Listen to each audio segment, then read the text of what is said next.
Shalom Bapak Ibu GBI Kristus Air Hidup.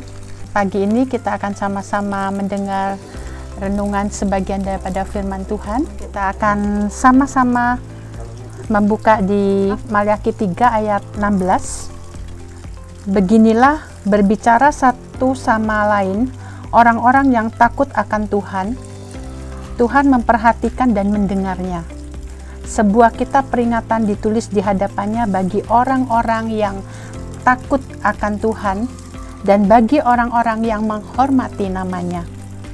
Mereka akan menjadi milik kesayanganku sendiri, firman Tuhan semesta alam, pada hari yang kusiapkan. Aku akan mengasihani mereka sama seperti seseorang menyayangi anaknya yang melayani dia.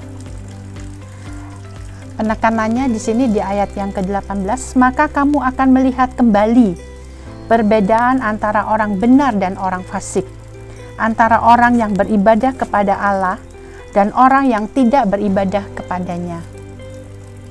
Bapak Ibu, kalau kita perhatikan saat ini keadaan dunia memang lagi kacau. Mungkin banyak orang-orang dalam ketakutan, di dalam kekhawatiran, apalagi ada virus yang begitu menakutkan. Ketika kita terserang, tidak berapa lama kita akan meninggal. Tetapi apakah kita anak-anak Tuhan akan hidup di dalam ketakutan? Kita jangan berpikir bahwa ini adalah akhir daripada segalanya, bahwa ini adalah dunia yang di mana Tuhan akan datang dan semua takut. Apa yang didengar, apa yang dilihat, semua perekonomian juga lagi kacau, keadaan kesehatan juga kacau, keuangan dunia semua global sedang mengalami kekacauan. Tapi Tuhan katakan di sini Tuhan akan membuat perbedaan. Maka kamu akan melihat kembali perbedaan antara orang benar dan orang fasik, antara orang yang beribadah kepada Allah dan orang yang tidak beribadah kepadanya. Apa yang dimaksud di sini? Dikatakan di sini orang-orang yang beribadah kepadanya. Padahal saat ini kita tidak bisa ibadah. Kita harus beribadah di rumah. Tetapi yang dikatakan di sini orang-orang yang beribadah kepadanya itu tidak hanya bicara ibadah di satu gereja atau persekutuan di suatu tempat, ataupun kita sama-sama ikut di dalam Zoom, sama-sama kita mendengar firman Tuhan. Tidak hanya itu, tapi Tuhan mau di dalam setiap hidup kita, setiap hari kita harus beribadah kepada Tuhan. Artinya kita harus mengasah firman Tuhan itu setiap hari di dalam hidup kita. Kita harus membaca firman, mendengarkan firman pribadi. Kita harus punya waktu bersama Tuhan. Ketika kita melihat keadaan situasi dunia yang menakutkan, kita tidak akan lagi takut. Tetapi ada sebuah kejadian yang kita harus tangkap apa yang Tuhan maksud. Kalau waktu dulu Musa akan dipakai oleh Tuhan untuk membebaskan bangsa Israel dari perbudakan Mesir. Ketika Musa lahir, banyak kejadian anak sulung dibunuh semuanya, sehingga Musa harus disembunyikan di dalam keranjang. Dia dihanyutkan di atas air dan ditemukan oleh Firaun semua. Yang kedua, pada saat Yesus, Dia Allah akan lahir karena Dia akan membebaskan kita dari dosa. Juga sama, anak-anak laki-laki semua dibunuh. Kejadian-kejadian yang dahsyat, yang besar, iblis tidak tinggal diam. Tapi di situ ada kasih karunia Tuhan yang turun. Masa ini adalah masa di mana Tuhan akan menyatakan generasinya, yang akan muncul, sebuah generasi yang akan muncul, yaitu generasi yang siap untuk menyaksikan kebesaran Tuhan. Setiap hari ada sebuah new beginning dalam kehidupannya. Ada perubahan, sesuatu yang baru yang diubahkan. Iblis membaca hal ini. Dia tidak terima.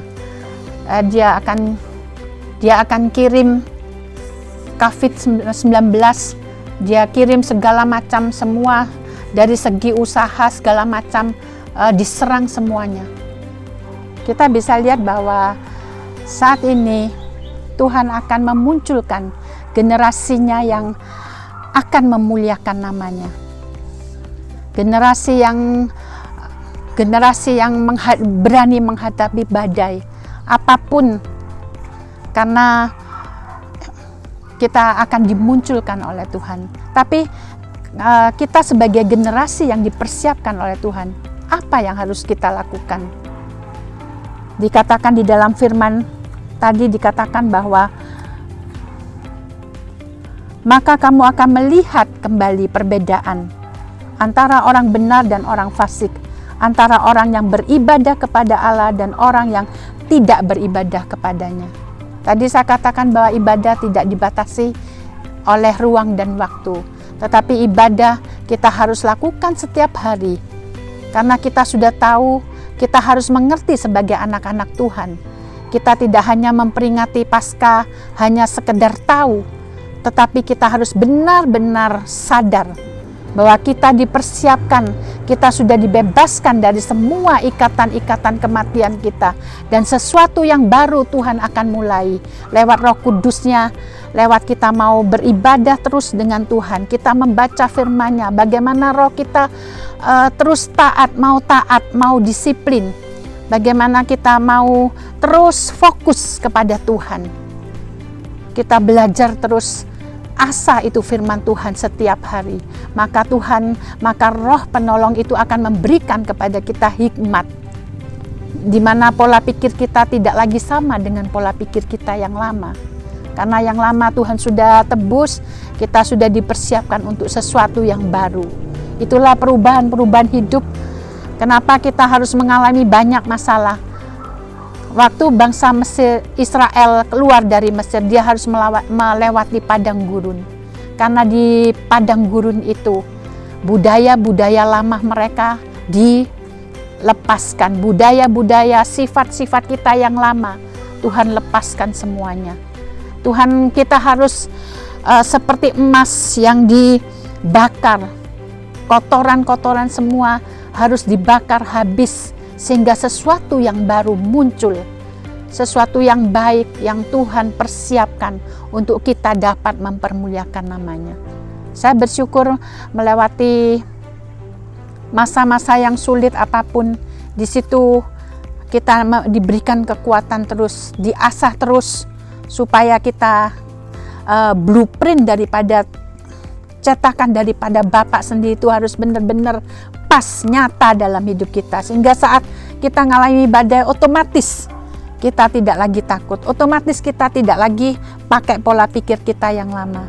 Pola pikir kita yang lama kita sudah lepaskan, sudah disalibkan, sudah dibebaskan. Kita adalah orang-orang yang baru, yang hidup di dalam sesuatu yang baru, di mana Tuhan persiapkan untuk generasinya dapat memuliakan namanya. Karena Tuhan sudah menetapkan langkah-langkah kita, bagaimana agar kita terus hidup di dalam agenda daripada Bapak kita.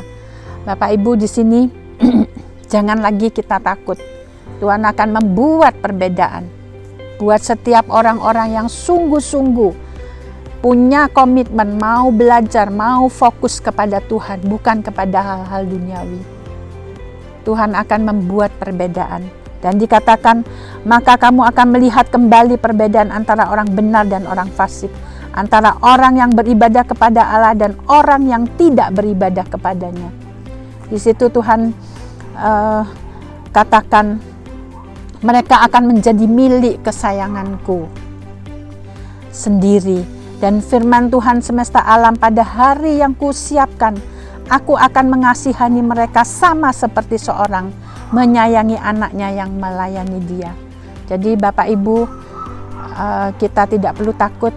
Terus perkuat iman kita, asah terus, gosok terus firman itu, sehingga sesuatu yang yang bergairah yang keluar dalam hidup kita. Itulah yang mengubah pola pikir kita melalui Roh Kudus. Roh Kudus terus akan memimpin kita, menolong kita, membawa kita kepada jalan-jalan yang baru yang sudah Tuhan tetapkan atas kehidupan kita.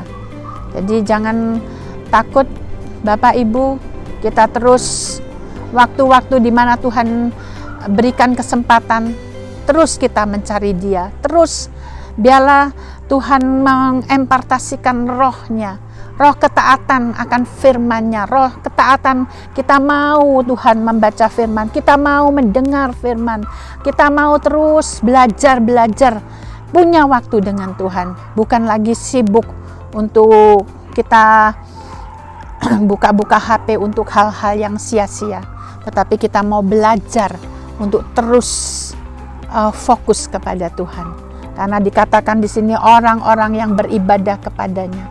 Artinya orang-orang yang mencari Dia, mau mendengar, mau fokus kepada Dia, kita akan menjadi anak-anak kesayangannya. Kalau kita menjadi anak-anak kesayangannya, kita tidak perlu meminta apa yang menjadi kebutuhan kita. Tuhan pasti cukupkan. Jadi biarlah di masa-masa seperti ini kita terus tahu apa yang Tuhan mau bicara di dalam hidup kita. Bahwa Tuhan akan pakai kita menjadi sebuah generasi yang mempersiapkan namanya untuk dimuliakan lewat kehidupan kita. Setiap hari ada dimensi-dimensi yang Tuhan nyatakan, dimensi-dimensi kemuliaan Tuhan, kemurahan, kasih karunia-Nya terus mengalir di dalam hidup kita. Sesuatu yang baru, yang bergairah, di mana kita tidak lagi takut akan kehidupan ini. Kita percaya kita punya Bapa, kita tahu identitas Bapa kita, dan kita tahu identitas kita. Identitas Bapa kita adalah Maha Kuasa, Maha segala-galanya, dan identitas kita adalah menjadi terang dan garam.